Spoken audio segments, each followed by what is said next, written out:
Hello, boys and girls. Milo, well, it was Milo and I. We're going to do your story together. It's called Mr. Jelly.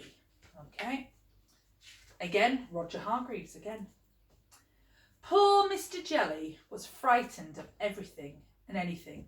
The slightest little thing would make him quiver and tremble and shake and turn to jelly. It's not really surprising to find out that Mr. Jelly lives as far away as anybody that he can find, in the middle of a wood, miles and miles away from anyone. The story begins one morning when Mr. Jelly was asleep. It was a beautiful autumn morning. The sun was shining, the leaves on the trees had turned to a glorious red, and the wind stirred gently in the treetops. A single leaf fell from the tree outside and quietly brushed against the bedroom windowsill. Mr. Jelly awoke with a start. Oh, what's that terrible noise? He cried. Oh heavens, the house is falling down. Oh, it's a disaster. It's an earthquake. Oh, what a calamity. It's the end of the world. And he hid under his bedclothes, trembling with fright. After an hour, which wasn't very long, he realised that it wasn't the house falling down, and it wasn't an earthquake, and the world wasn't coming to an end, and he peeped out from under the bedclothes. Phew, thank goodness for that. And he got up, went downstairs to make his breakfast. He poured out some cornflakes out of a packet onto a plate. Then he poured the milk onto the cornflakes. Then he went to the cupboard to get some sugar. Snap, crackle, pop, went the cornflakes in the milk. Oh, goodness gracious, cried Mr. Jelly, diving under the kitchen table. Oh dear, I hate guns. Oh, calamity, it's a war. Of course, Mr. Jelly eventually came out from under the table and ate up all his cornflakes. After breakfast, Mr. Jelly thought he would go for a walk. He was walking through the woods which surround the house when a worm poked out his head out of the ground. Morning, said Mr. Worm to Mr. Jelly. Mr. Jelly nearly jumped out of his skin. What? Who's there? And then he saw the worm. Oh, good heavens, it's a snake, a man-eating snake. Oh, what a calamity. I'm going to be eaten alive. And he jumped into a tree. Oh, what a performance, commented the worm, and went back into his hole. After an hour, Mr. Jelly felt brave enough to climb down the tree and continue his walk. Eventually, he came out of the other side of the wood and into a field.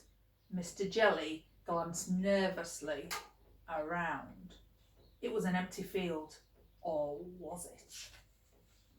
In the long grass in the middle of the field, unseen by Mr. Jelly, there was a tramp enjoying a sleep in the autumn sunshine. Mr. Jelly picked his way cautiously through the grass. The tramp fell asleep and snored. What was that?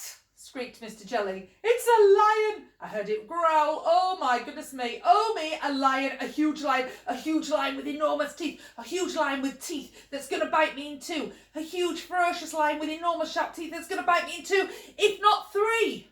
And then he fainted. What a drama. All this commotion awakened the tramp, who yawned, stretched, sat up and saw Mr. Jelly lying on the ground beside him. Oh dear, he said. He was a very kind tramp. Oh dear. And he picked up Mr. Jelly and placed him in the palm of his hand. Mr. Jelly came through and sat rubbing his eyes, and he saw the tramp's face looking at him. A disaster, he screamed. A calamity. It's a giant. It's an ogre. Oh, gracious, he's going to have me for breakfast. My, said the tramp gently. You're a nervous little chap, aren't you? What's your name? Mr. Jelly, he stammered. I used to be nervous like you, said the tramp, but I've learned how not to be.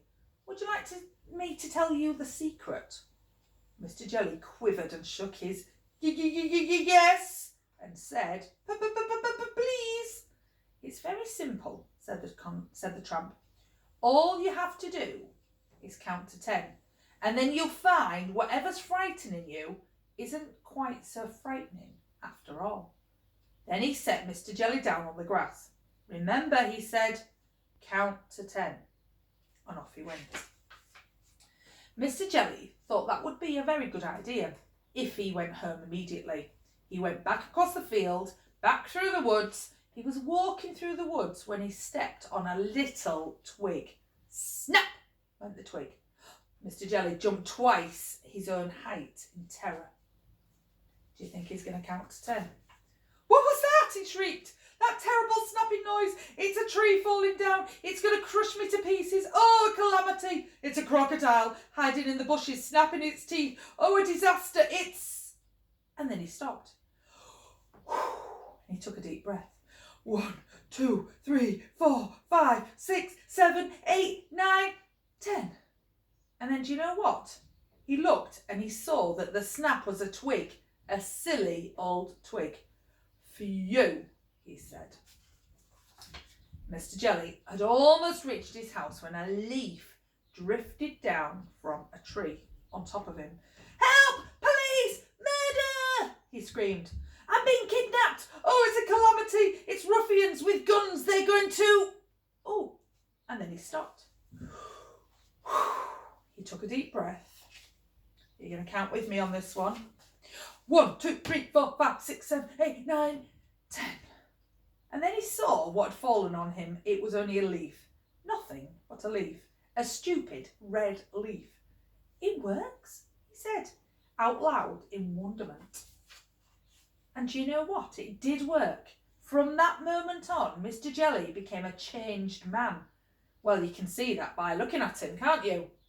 He never shrieks, or shouts, or screams, or quivers, or shakes, or trembles anymore.